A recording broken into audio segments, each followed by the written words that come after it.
Everyone. आज हम start करेंगे एमए साइकोलॉजी का रिसर्च मेथड को एमपीसी 005 से जानते हैं।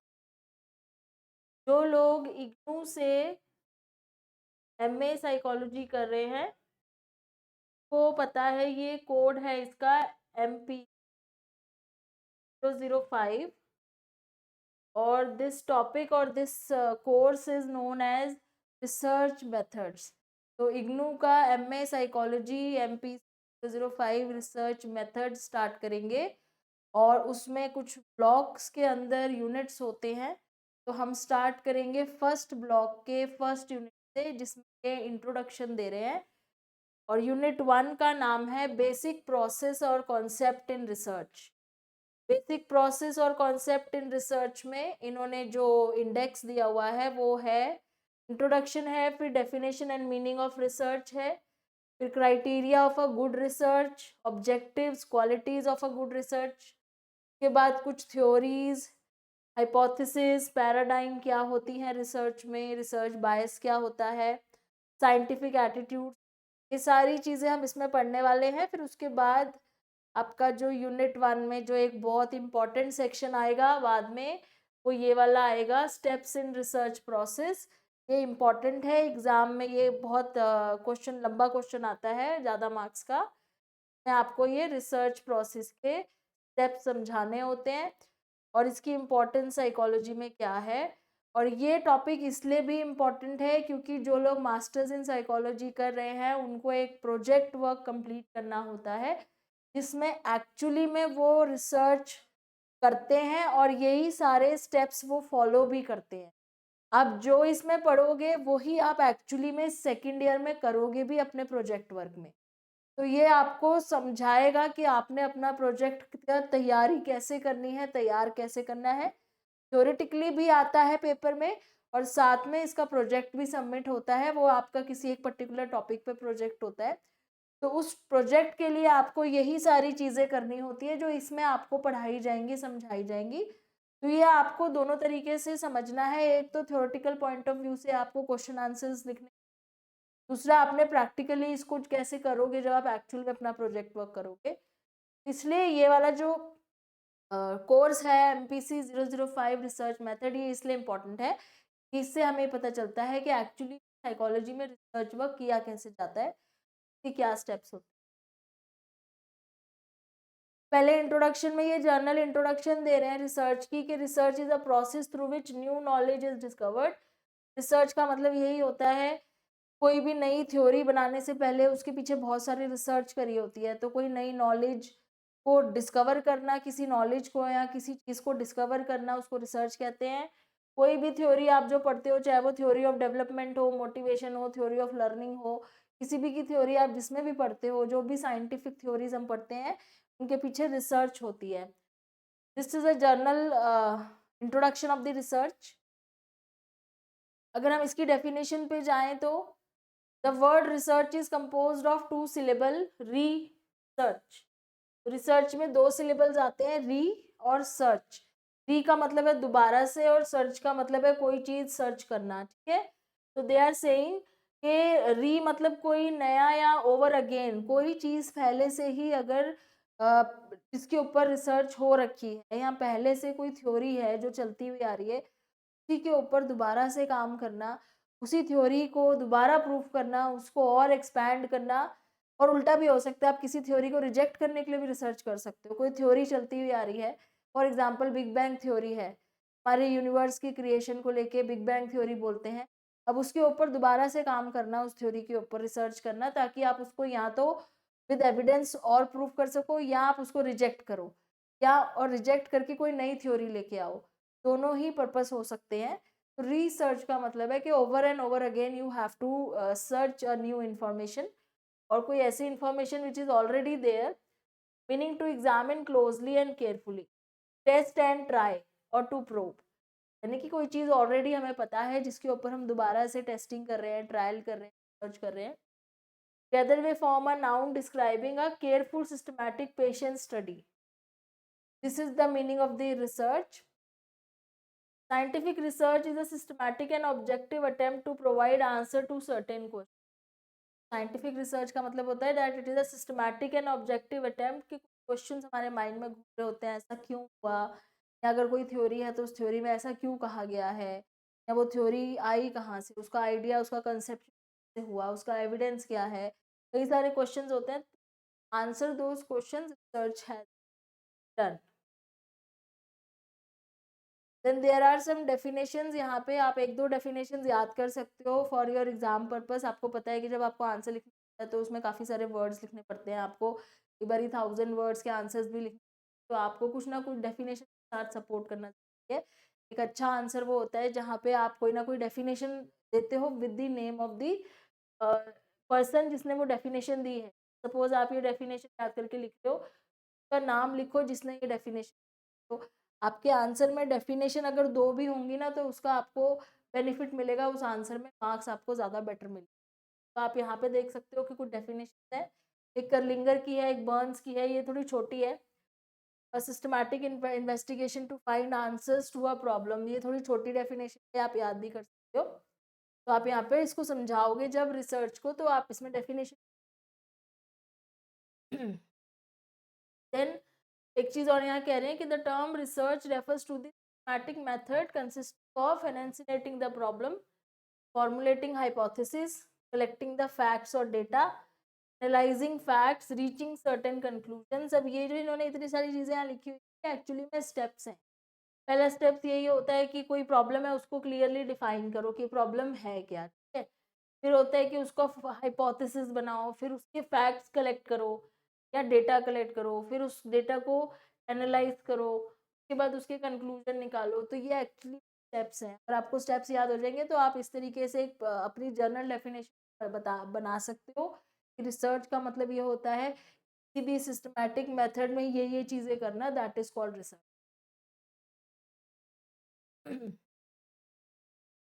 फिर नेक्स्ट आता है criteria of a good research. कोई भी अच्छी रिसर्च का क्या क्राइटेरिया होता है, कोई रिसर्च को हम अच्छा क्यों मानते हैं, क्या चीज़ें होती हैं. तो सबसे पहले यहाँ पे कह रहे हैं कि कुछ ऐसे क्राइटेरिया हैं, जैसे number 1 is purpose of research should be clearly defined, common concepts that are used operationally. तो पर्पस रिसर्च का जो है वो एक बहुत ही बड़ा तो रीज़न हो सकता है किसी भी रिसर्च को बहुत अच्छा या बहुत ख़राब कहने. आपका पर्पस क्या है उस रिसर्च का, वो क्या चीज़ करने के लिए आप रिसर्च, टॉपिक क्या लिया है, आप क्या चीज़, क्या थ्योरी है जिसके ऊपर आप काम कर रहे हैं, that is purpose of research. Second criteria है रिसर्च प्रोसीजर,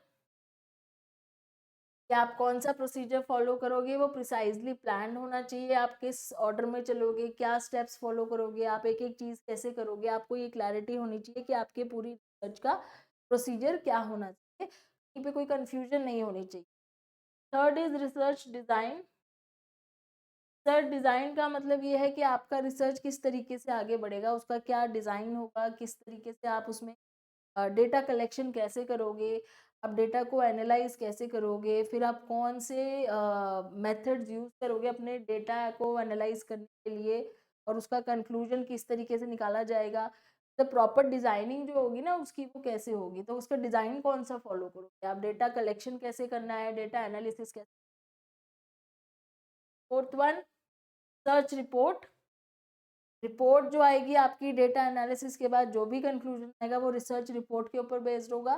तो आप रिसर्च की रिपोर्ट कैसे बनाओगे, कितनी क्लैरिटी होगी उसमें, अनबायस्ड होगी वो रिपोर्ट, उसमें कोई बायस नहीं हो, उसमें कोई कंफ्यूजन ना हो, इन सब चीज़ों पर डिपेंड करता है रिसर्च रिपोर्ट कितनी अच्छी है.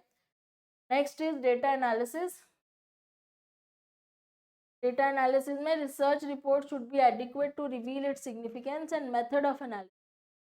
डेटा एनालिसिस से ये पता चलना चाहिए कि आपने डेटा कैसे एनालाइज किया है, आपने कौन सा मेथड यूज़ किया है, और वो क्यों इम्पोर्टेंट था, वो इतना डेटा जो था आपने कलेक्ट किया, एनालाइज किया, वो इतना इम्पोर्टेंट क्यों था. लास्टली सबसे important cheese, validity and reliability. जो डेटा आपने लिया है क्या वो वैलिड है आपकी रिसर्च के लिए, क्या वो डेटा रिलायबल है. तो ये कुछ पॉइंट्स हैं जो आपकी रिसर्च के क्राइटेरिया सेट करते हैं कि आपकी रिसर्च कितनी बेटर हो या फिर कितनी ख़राब है, या आपको एक अच्छी रिसर्च जो है उसमें ये सारी चीजें बहुत इंपॉर्टेंस है।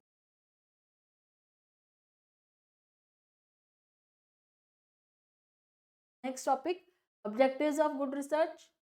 एक रिसर्च के क्या ऑब्जेक्टिव्स होने चाहिए, ऑब्जेक्टिव्स का मतलब है उसके क्या टारगेट्स होने चाहिए। तो let's go to the objectives. Number 1, to gain familiarity with the phenomena और to achieve new insights in. कहने का मतलब है कि कोई फिनोमिना है या कोई भी ऐसी चीज़ है जिसको आप स्टडी करना चाहते हैं, फेमिलियर होना, जानना, फेमिलियरिटी मतलब उसको जानना, उसको समझना, and to achieve new insight मतलब उससे रिलेटेड नई चीज़ें ढूंढ। तो जो ऑलरेडी है वो तो है ही है, पर आप रिसर्च क्यों कर रहे हो, क्योंकि आप उसमें और कुछ नया लाना चाहते हो। पहला पर्पस ये होता है। और इस तरह की रिसर्चेस को हम कई बार एक्सप्लोरेटरी भी बोलते हैं। एक्सप्लोरेटरी मतलब हम एक्सप्लोर करना चाह रहे हैं, हम कुछ नया ढूंढना, जो ऑलरेडी है उसमें हम और चीज़ें ढूंढना चाह रहे हैं, एक्सप्लोरेटरी हो। Second, to portray accurately the characteristics of a particular individual, situation और ग्रुप। मतलब हम किसी पर्टिकुलर इंडिविजुअल या ग्रुप के करेक्टरिस्टिक्स को फिर से दिखाना चाह रहे हैं, या फिर से पोर्ट्रे करने का मतलब है शो करना। वो इंडिविजुअल या सिचुएशन या ग्रुप है तो हम और अच्छे से डिस्क्राइब करना चाहते हैं। जैसे इसको बोल रहे हैं कि इसको हम डिस्क्रिप्टिव रिसर्च कहते हैं। पहले से कोई चीज़ ऑलरेडी जिसके बारे में आपको पता है, लेकिन आप उसके ऊपर और रिसर्च कर रहे हैं क्योंकि आप उसको और थोड़ा सा बेटर दिखाना चाहते हो पहले से, या उसके अंदर जो और फीचर्स और क्वालिटीज़ हैं या उसके डीप मीनिंग जो है उसको अंडरस्टैंड, तो डिस्क्राइब और ज़्यादा करना चाहते हो। कोई ग्रुप हो सकता है, कोई इंडिविजुअल हो सकता है, कोई सिचुएशन हो सकता है, तो उसको डिस्क्रिप्टिव रिसर्च बोलते हैं। Third, to determine the frequency with which something occurs or with which it is associated with something else. इसको बोलते हैं डायग्नोस्टिक रिसर्च स्टडीज। डायग्नोस्टिक का मतलब है हम ये पता करना चाह रहे हैं कि कोई चीज़ कितनी बार होती है और क्यों होती है। फ्रीक्वेंसी का मतलब how many times, how many times, और ये किसकी वजह से होती है या किसी और चीज़ से। जैसे अगर साइंटिफिक रिसर्च में देखें कि वो रेवोल्यूशन ऑफ द अर्थ को स्टडी करना चाह रहे थे कि रेवोल्यूशन कितनी बार होती है या कितनी बार रोटेट करती है और वो किसकी वजह से होती है, उसके साथ कोई और फिनोमिना एसोसिएटेड तो नहीं है। तो इस तरह की स्टडीज को हम बोलते हैं diagnostic research studies. Fourth one is to test a hypothesis of a causal relationship between variables. तो अगर दो चीज़ों के बीच के रिलेशन को हमने टेस्ट करना है, such studies known as hypothesis testing research studies या एक्सपेरिमेंटल स्टडीज। जैसे एक्सपेरिमेंट में होता है कि एक्शन का क्या रिएक्शन, ऐसे ही कॉज का क्या इफेक्ट होगा। तो वो हाइपोथेसिस बना के, मतलब एक स्टेटमेंट बना के कि अगर हम ऐसा करेंगे तो ऐसा होगा, वो टेस्ट करने के लिए जब हम करते हैं तो उसको experimental. These are the purposes. चार अलग अलग तरह की सर्च हुई और चारों के अलग अलग पर्पस हो गए। पहला था एक्सप्लोरेटरी रिसर्च, का पर्पस था और ज़्यादा एक्सप्लोर करना चीज़ों को। दूसरा था डिस्क्रिप्टिव रिसर्च, का पर्पस था कि जो ऑलरेडी कैरेक्टराइजेशन हो रखी है कुछ चीज़ को और ज़्यादा वाइड डिस्क्राइब करना और ज़्यादा डिस्क्राइब। तीसरा था डायग्नोस्टिक रिसर्च, हम ये देखते हैं कि जो चीज़ें होती हैं या जो फिनोमिना होते हैं वो क्यों होते हैं, कितनी बार होते हैं, किससे रिलेटेड है। और चौथा है हाइपोथेसिस टेस्टिंग या एक्सपेरिमेंटल रिसर्च, जहाँ पे हम कॉज एंड इफेक्ट के रिलेशन को हाइपोथेसाइज करके उस हाइपोथेसिस को टेस्ट करते हैं। चार हो गए।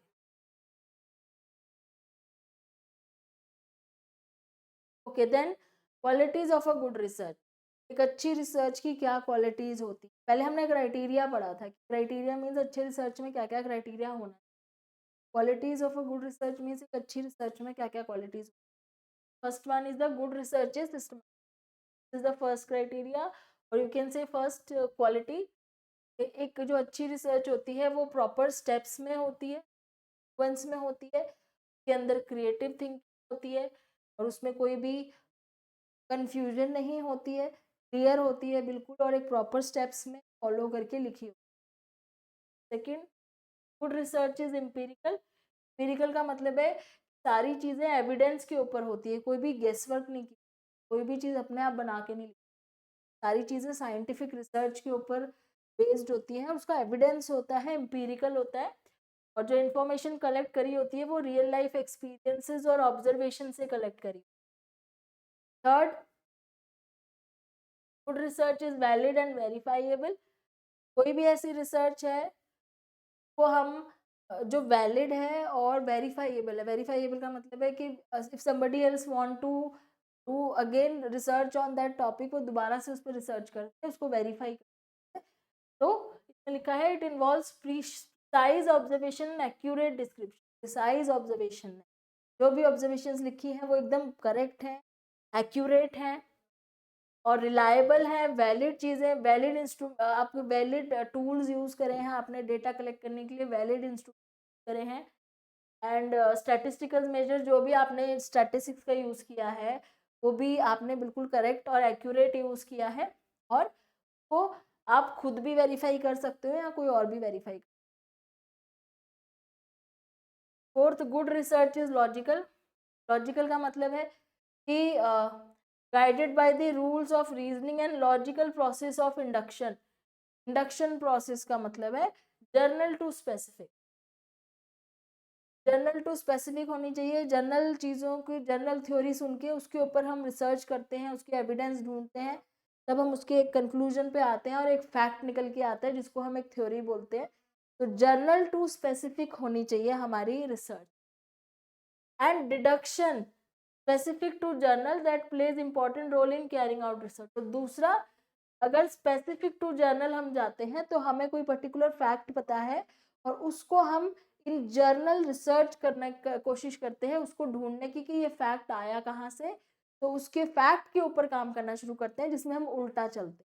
तो या तो इंडक्टिव हो या डिडक्टिव हो, दोनों तरीके से रिसर्च हो सकती है।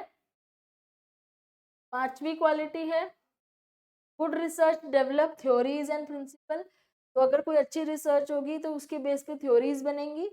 तो is very helpful in accurate prediction regarding the variables. जो भी एक अच्छी रिसर्च होगी वो हम यूज कर सकते हैं चीज़ों को प्रिडिक्ट करने के, फिनोमिना को प्रिडिक्ट करने के लिए कि अच्छा इस रिसर्च के अकॉर्डिंग ऐसा होता है, तो अब आगे देखना जब भी कुछ ऐसा होगा तो उसका रिजल्ट ये आएगा। तो ये हम प्रिडिक्ट कैसे कर पाते हैं, क्योंकि रिसर्चेज हो रखी हैं। तो एक अच्छी रिसर्च हमें प्रिडिक्ट करने में हेल्प करती है। And the research make sound generalisation regarding the whole population. जो भी हम रिसर्च करते हैं वो हम एक सैम्पल पे करते हैं, मतलब कम चीज़ों पे या कम लोगों पे करते हैं, लेकिन वो इतनी अच्छी होनी चाहिए कि वो हम जर्नलाइज कर पाए पूरी पॉपुलेशन पे। कि अगर हमने 100 लोगों पे रिसर्च करी है लेकिन वो सब पे पॉपुलेशन पे हम कह सकते हैं कि ये सबके लिए वही रिजल्ट आएगा जो 100 लोगों पे करने से। जर्नलाइज करना आसान होता है। And sixth is research is रिप्लीकेबल।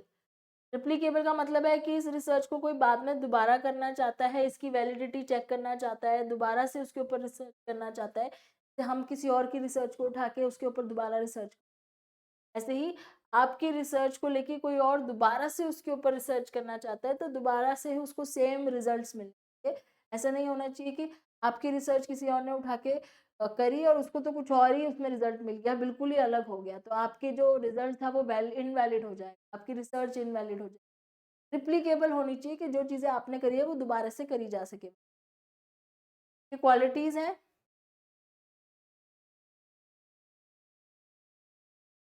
उसके बाद आता है research process and basic consideration.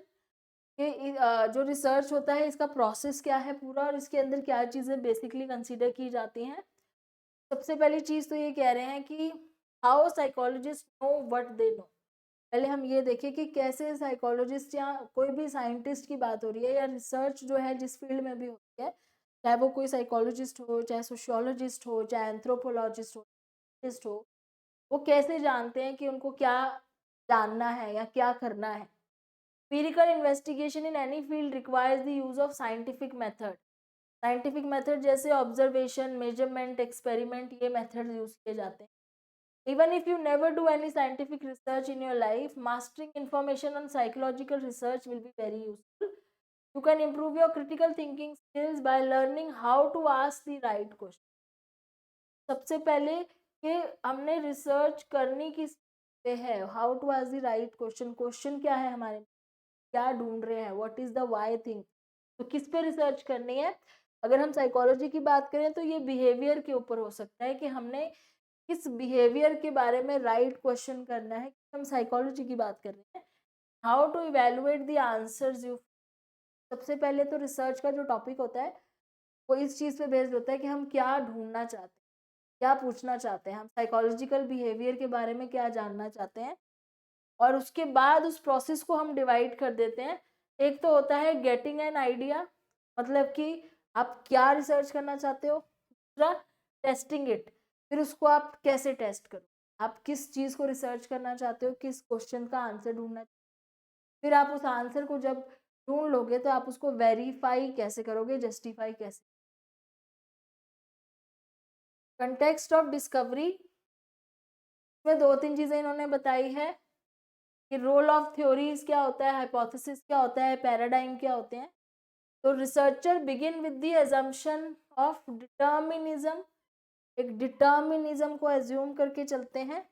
Determinism का मतलब क्या है, the idea that all events result from specific causal factors. Determinism का मतलब है अगर कोई कॉज होगा तो उसका कोई ना कोई इफेक्ट होगा और ये डिटर्मिन्ड है, ये डिटर्मिन्ड है पहले से, ये फिक्स्ड है। इसको हम एज्यूम करके चलेंगे रिसर्च में कि अगर ऐसा होगा तो उसका रिजल्ट ये आएगा, उसी से हमारा हाइपोथेसिस बनेगा, उसी को फिर हम टेस्ट करेंगे। तो हम एक डिटर्मिनिज्म की थ्योरी या डिटर्मिनिज्म मान के चलते हैं। कोई भी इवेंट हो रहा है अगर, चाहे वो फिजिकल इवेंट है या मेंटल है या बिहेवियर है, के पीछे कोई ना कोई कॉजल फैक्टर है। ठीक है। अब researcher also assume that behaviour and mental processes follow a set pattern.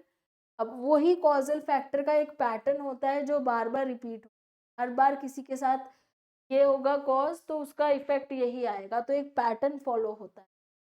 Psychological theories in general attempt to understand how brain, mind, behaviour, environment function, how they may be related.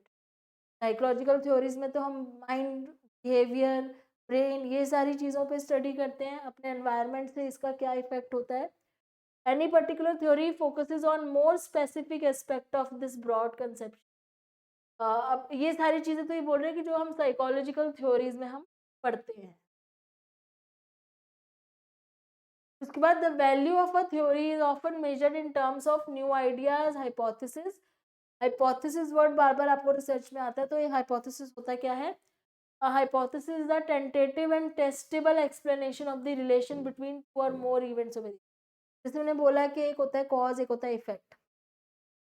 तो वो cause, उसका effect होगा, वो हमने एक statement में जब बोला तो स्टेटमेंट को हाइपोथेसिस। और ये स्टेटमेंट हमेशा टेंटेटिव होती है जब तक हम उसको प्रूव ना कर दें कि ये सही है। टेंटेटिव क्यों होती है, क्योंकि हम रिसर्च तो यही देखने के लिए कर रहे हैं ना कि जो हम बोल रहे हैं वो सच में है भी या नहीं। तो अगर कोई चीज़ हो रही है की वजह से दूसरी चीज़ होती है, ये वाली जो मेरी स्टेटमेंट है ये एक हाइपोथेसिस है, ये एक हाइपोथेसिस है जिसको हमने टेस्ट करना है। तो अभी ये टेंटेटिव है जब तक ये टेस्ट नहीं हो जाती, तो इसलिए टेंटेटिव एंड टेस्टेबल लिखा है। Explanation of relation between two variable, मतलब दो चीज़ों के बीच के रिलेशन को एक्सप्लेन करने वाली स्टेटमेंट है, लेकिन अभी ये टेंटेटिव है। और वेरिएबल मतलब कोई एक चीज़ यहाँ हो रही है, ये यहाँ हो रही है, तो ये दोनों वेरिएबल हैं। एक की वजह से दूसरी चीज़ इफेक्ट हो रही है, वो दोनों वेरिएबल्स हैं। जो चीज़ें बदलती रहती है उसको वेरिएबल बोलते हैं ना। तो a variable is any factor that changes और वेरीज इन साइज और क्वालिटी। तो कोई भी वेरिएबल कोई भी चीज़ हो सकती है। जैसे बिहेवियर में अगर हम कहें कि एग्जाम की वजह से बच्चों को स्ट्रेस होता है, for example exam causes stress. मैंने क्या करा, एक हाइपोथेसिस मैंने बोल दिया, एक जनरल स्टेटमेंट दे दी मैंने। अब ये जर्नल टू स्पेसिफिक का एग्जांपल दे रही हूँ मैं। एग्जाम कॉजेज स्ट्रेस, ठीक है। मेरा पहला वेरिएबल हो गया एग्जाम, दूसरा वेरिएबल हो गया स्ट्रेस, और जो स्टेटमेंट मैंने बोली कि एग्जाम कॉजेज स्ट्रेस, ये होगी मेरा हाइपोथेसिस। लेकिन ये तो मैंने ऐसे ही बोल दिया जो बोला था। अब मैं इसको साइंटिफिकली एक थ्योरी कैसे बना दूँ, थ्योरी में कैसे चेंज करूँ, तो मुझे इसके ऊपर रिसर्च करनी है। तो मुझे इस स्टेटमेंट को, इस हाइपोथेसिस को प्रूव करना पड़ेगा, जिसके लिए मुझे डेटा कलेक्ट करना पड़ेगा स्टूडेंट्स का या जो भी एग्ज़ाम देते हैं उन लोगों, और उनके स्ट्रेस लेवल का डेटा। और उसको एनालाइज करना पड़ेगा और फाइनली एक कंक्लूजन देना पड़ेगा कि एग्जाम से। तो वेरिएबल इसमें एग्जाम हो गया, स्ट्रेस हो गया, क्योंकि ये कम ज़्यादा होता रहता है, एग्जाम आते हैं जाते हैं, स्ट्रेस लेवल बढ़ता है कम होता है, तो ये चेंज होते रहते हैं, इसलिए ये वेरिएबल है। जैसे यहाँ दिया हुआ है टेस्ट परफॉर्मेंस इज अनदर, किसी का टेस्ट का जो परफॉर्मेंस है वो एक वेरिएबल है, किसी के मूड की बात करें वो एक वेरिएबल है, चेंज होता रहता है।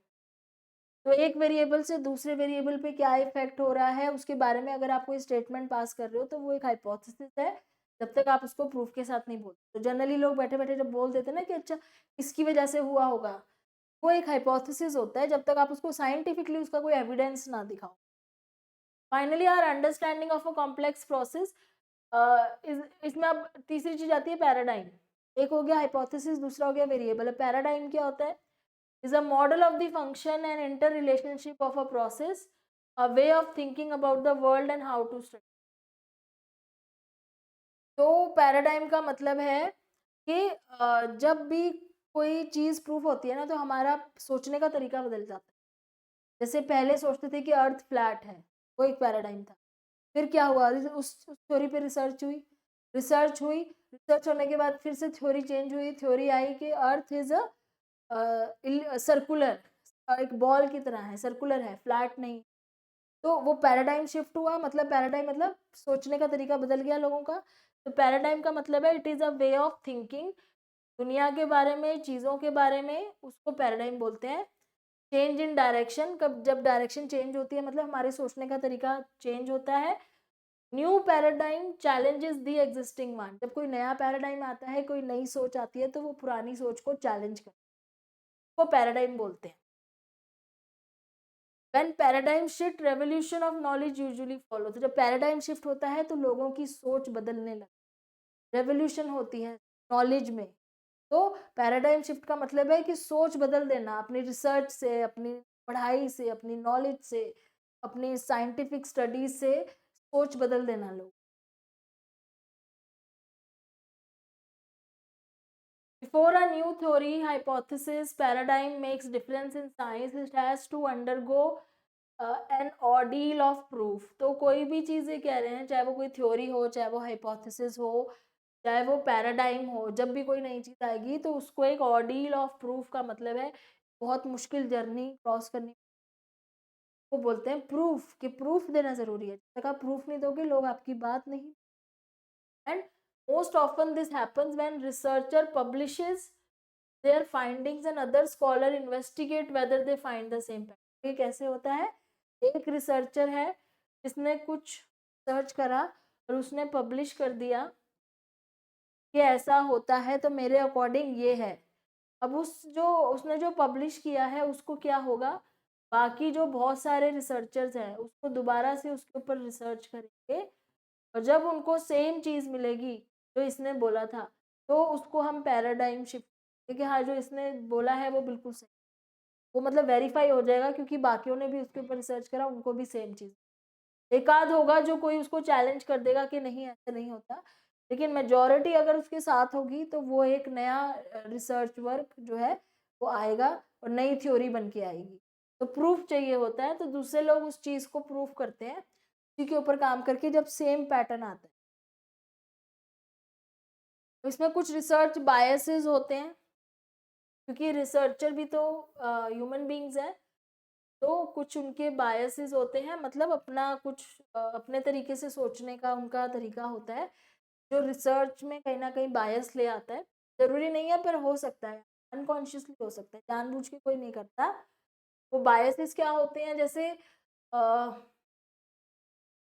एक्सटर्नल इन्फ्लुएंस हो गया, सच एज वंस कल्चर और media can influence people to accept a particular world. अगर हम जिस कल्चर में रहते हैं कल्चर में कुछ चीज़ें एक्सेप्टेबल नहीं है तो वो हमारे ऊपर कहीं ना कहीं प्रेशर डालते हैं, इन्फ्लुएंस डालते हैं, तो हम कई बार दूसरे ओपन माइंडेड होके या दूसरे तरीके से सोच ही नहीं पाते। तो एक रिसर्चर भी तो किसी कल्चर में ही बड़ा होता है, तो रिसर्चर के ऊपर उस कल्चर की वजह से, जो सोशलाइजेशन की वजह से की जो पर्सनालिटी है, वो उस केस में कोई नई चीज़ सोचने पर भी बहुत प्रॉब्लम होती है, तो वो उसके रिसर्च में नज़र आ सकती है वो चीज़।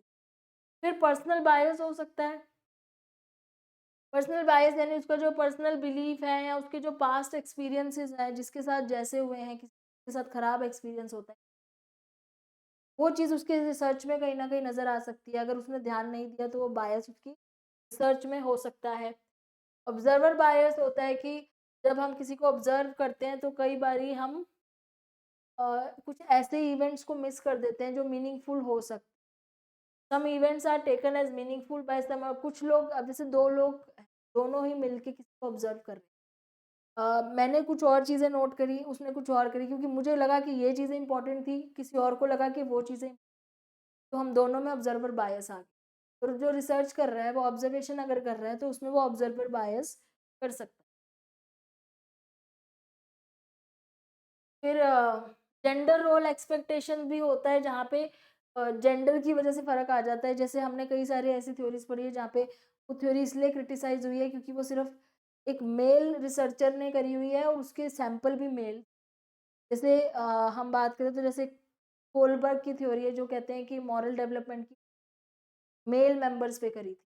इसलिए मेल का ही पर्सपेक्टिव लिया, फीमेल का तो लिया ही नहीं। तो वो जेंडर बायस हो जाता है। एक्सपेक्टेंसी बायस हो जाता है। एक्सपेक्टेंसी में क्या होता है, कई बार हम कुछ चीज़ें एक्सपेक्ट कर रहे होते हैं कि ऐसा ही होना चाहिए। जैसे मान लो मैंने एग्ज़ाम और स्ट्रेस का दो आपको एग्ज़ाम्पल, मेरा मानना है कि एग्ज़ाम से स्ट्रेस होता ही होता है, तो मैं अपने रिसर्च में ना कई बार इतनी बायस हो जाऊँगी कि मैं उसको दिखाऊँगी ही ऐसे कि स्ट्रेस लेवल आया ही आया, बड़ा ही बड़ा। मैं उन चीज़ों को इग्नोर कर दूँगी जहाँ पे कहीं पे कुछ लोग ऐसे भी तो हो सकते हैं जिनको स्ट्रेस नहीं होता, वो एग्ज़ाम को कैजुअली, वो मेरे से इग्नोर हो जाएगा। क्यों? क्योंकि मेरे थिंकिंग एक्सपेक्टेशन ऐसी है कि स्ट्रेस तो बढ़ना ही है। तो वो हो गया एक्सपेक्टेंसी बायस। फिर प्लेसिबो इफ़ेक्ट होता है। प्लेसिबो इफ़ेक्ट में प्लेसिबो जैसे होता है ना, जैसे किसी को हम झूठ-मूठ की दवाई दे देते हैं कि ये मीठी टॉफ़ी देके कि ये लो ये दवाई, इससे तुम्हारा सर दर्द ठीक हो जाएगा। वो एक्चुअली में उसका सर दर्द ठीक, उसे लगता है कि उसने दवाई खाई है। ऐसे प्लेसिबो इफ़ेक्ट बहुत ज़्यादा होता है। कई बार लोगों का बिहेवियर इसलिए चेंज हो जाता है क्योंकि उन्हें लगता है कि एक्चुअली में उन्हें ट्रीटमेंट मिली है। तो प्लेसिबो इफ़ेक्ट में एक ट्रीटमेंट के ऊपर कोई स्ट्रांगली बिलीव करता है तो वो सक्सेसफुल हो जाती है, जबकि वो एक्चुअली में प्रोसीजर तो फॉलो किया ही नहीं होता, सिर्फ उसको ऐसा लगा कि उसने वो करा है तो वो उसको ठीक कर देता है। तो इस तरह के केसेस भी हो जाते हैं। फिर context of justification second phase है। पहला फेज क्या था, हम जो यहाँ पे पढ़ रहे थे, ये इसमें कुछ बायसेस होते हैं। तो ये हमने बायसेस, रिसर्च बायसेस पढ़ा। ठीक है, हमने शुरू कहाँ से किया था ये, यहाँ से शुरू किया था। एक तो होता है context of discovery. Context of discovery के अंदर आपका ये आ रहा है थ्योरीज, हाइपोथेसिस, पैराडाइम और रिसर्च बायस, ये सब डिस्कवरी में आ रहा है। दूसरा हमने पढ़ा कंटेक्स्ट ऑफ जस्टिफिकेशन, जहाँ पे जस्टिफाई करना पड़ता है कि आपने जो रिसर्च करी है वो जस्टिफाइड है। तो is the second phase of research in which results are prepared for useful communication with other science. दूसरे लोग उसी रिसर्च के ऊपर काम करके या तो उसको चैलेंज करेंगे या उसको सपोर्ट करेंगे और ये प्रूफ करेंगे कि जो भी रिसर्च हुई है वो बिल्कुल वैलिड है, वो बिल्कुल जस्टिफाइड है और वो रिलायबल है। ठीक है, ये हो गया कंटेक्स्ट ऑफ जस्टिफिकेशन। फिर आता है objectivity safeguards in research. Objectivity safeguards में इन्होंने आपको चार बताए हैं सेफगार्ड। सेफगार्ड का मतलब है ऐसी चीज़ें जिससे हम अपने बायस से बच सकें, ताकि हमारे रिसर्च में कोई बायस ना आ जाए, जो हमने बायस पढ़े थे अभी। इससे बचने के लिए हमें क्या करना है, तो पहला है प्रोसीजरल सेफगार्ड। फर्स्ट में कह रहा है are used to increase objectivity. These safeguards begin with keeping complete records of observation data analyse in the form of research. तो अगर आप चाहते हो कि आपका डेटा बिल्कुल ऑब्जेक्टिव हो, बिल्कुल भी उसमें सब्जेक्टिविटी, डेटा ढंग से ऑब्जर्व करो, उसको ठीक से कलेक्ट करो, कहीं पे भी कुछ मिस नहीं होना चाहिए, डेटा बहुत अच्छे से कलेक्टेड होना चाहिए एंड कंप्लीट रिकॉर्ड्स होने चाहिए हर चीज़। आप उसमें स्किप मत करो डेटा को कि ये सोच के कि ये इंपॉर्टेंट नहीं है या मेरे लिए इंपॉर्टेंट नहीं है। आप सारा कुछ रिकॉर्ड करो कि किसी के लिए कुछ और इम्पोर्टेंट हो सकता है, किसी के। दूसरा जो इन्होंने बोला कि स्टैंडर्डाइजेशन फॉलो करो। स्टैंडर्डाइजेशन का मतलब है यूनिफॉर्म कंसिस्टेंट प्रोसीजर। जो प्रोसीजर आप एक पर्सन के लिए फॉलो कर रहे हो, दूसरे पर्सन के लिए भी वही प्रोसीजर फॉलो करो। या एक चीज़ पे जो एक वेरिएबल के लिए आपने जो तरीका यूज़ किया है वही तरीका दूसरे वेरिएबल के लिए भी। मतलब अपना जो प्रोसीजर है ना वो स्टैंडर्ड रखो, हर किसी के लिए बदलो मत। आपका जो तरीका है काम करने का उसको स्टैंडर्ड रखो और हर किसी के लिए चेंज मत हो जाओ। किसी को तो आपने ज़्यादा लीनियंस, आप ज़्यादा स्ट्रिक्ट हो गए। तो एक स्टैंडर्डाइज्ड प्रोसीजर और स्टैंडर्डाइज्ड टूल्स यूज़ होने से आपका वैलिड रहेगा। तीसरा ये कह रहे हैं कि ऑपरेशनलाइजेशन होना चाहिए। ऑपरेशनलाइजेशन मतलब एक ऑपरेशनल डेफिनेशन होनी चाहिए of concept, defines that concept in terms of how it is measured. कि मतलब हम कोई अगर चीज़ की बात करें, जैसे मैंने बोला स्ट्रेस की बात कर रही हूँ, तो वो स्ट्रेस क्या होता है, वो कैसे मेजर होता है, स्ट्रेस बढ़ने का क्या मतलब है, क्या चीज़ से पता चलेगा कि स्ट्रेस बढ़ गया है, किससे पता चलेगा कि स्ट्रेस कम हो गया है, हम उसको मेजर कैसे करेंगे। तो इसको बोलते हैं ऑपरेशनलाइजेशन की। उसकी ऑपरेशनल डेफिनेशन बनाओ कि एक्चुअली में हमने करना क्या है, खाली बोल के नहीं कि आपने ये करना है वो करना है या इस तरह किया गया, एक्चुअली में मैंने किया क्या। मैं सिर्फ ऐसे भी तो बोल सकती हूँ मैंने ये देखा कि एग्जाम में स्ट्रेस, कैसे देखा, स्ट्रेस होता क्या, पहली बात तो स्ट्रेस क्या चीज होती है, स्ट्रेस बढ़ने का क्या मतलब, स्ट्रेस बढ़ने से क्या होता है, कैसे मेजर करूँ, इसको बोलते हैं ऑपरेशनलाइजेशन। और फोर्थ वन ये तो बोल रहे हैं अवॉइडिंग बायस, जो यहाँ पे इन्होंने लिखा हुआ है चौथा, कि अपने जितने भी बायस हमने ऊपर पढ़े हैं उसको अवॉइड करें, चाहे वो आपका कोई भी बायस हो, एक्सपेक्टेंसी बायस हो, ऑब्जर्वर बायस हो। तो ये सारे सेफ गार्ड है। सेफ गार्ड है मतलब आपके रिसर्च को ऑब्जेक्टिव रखने में हेल्प करते हैं। यहाँ पे ये आपके असेसमेंट क्वेश्चंस हैं। ओके, पहला क्वेश्चन है an investigator comes up with new idea और a different way of thinking is known as context of discovery. जब कोई नया आइडिया लेके आता है या नए तरीके से कुछ सोचता है तो उसको हम डिस्कवरी कहते हैं। ट्रू है बिल्कुल, यहाँ पे भी आंसर ट्रू दिया हुआ है। Second, use of uniform consistent procedure in all phases of data is collection is known as standardisation. बिल्कुल ठीक है, मैंने पढ़ा कि हम सेम तरीके से, यूनिफॉर्म का मतलब है सेम तरीके का प्रोसीजर हर हमेशा यूज करेंगे कोई भी डेटा कलेक्शन, तो उसको standardisation. Third, scientific knowledge is not based on empirical evidence. ये फॉल्स है, क्योंकि एम्पिरिकल का मतलब ही यही है कि जब हम कोई चीज टेस्ट करके उसका एविडेंस निकालते हैं उसी को साइंस बोलते हैं। सारी साइंटिफिक नॉलेज एम्पिरिकल ही होती है। फोर्थ है, psychology should not maintain objectivity by avoiding bias. ये भी फॉल्स है, शुड नॉट नहीं आएगा, शुड आएगा कि ऑब्जेक्टिविटी मेंटेन करनी चाहिए। Psychological researches should be replicable. ये ट्रू है, कोई भी रिसर्च हो, साइकोलॉजिकल नहीं, कोई भी रिसर्च रेप्लीकेबल होनी चाहिए कि दोबारा कोई करना चाहे तो वो करे तो उसको सेम रिजल्ट मिले, सेम पैटर्न मिले। Operational definition of a concept is not necessary in scientific research. ये फॉल्स है, हमने अभी पढ़ा कि ऑपरेशनल डेफिनेशन बहुत ज़रूरी है, अदरवाइज कोई अगर उसको कॉपी करना चाहेगा उस रिसर्च को या उसको रिप्लिकेट दोबारा करना चाहेगा तो उसे पता कैसे चलेगा कि आपने किया क्या था। ये आपके सेल्फ असेसमेंट क्वेश्चन हो गए। अगली वीडियो में हम स्टेप्स शुरू करेंगे जो मैंने आपको बोला था कि बहुत है एग्जाम के लिए। आई होप आपको इतना अभी तक समझ में आ गया होगा। अब नेक्स्ट वीडियो में मिलते हैं और आप ये वीडियो शेयर करिए अपने बाकी कोलीग्स के साथ या ऐसे लोगों के साथ जो एमए साइकोलॉजी पढ़ रहे हैं, और इसको शेयर करिए, वीडियो को लाइक करिए। थैंक्स।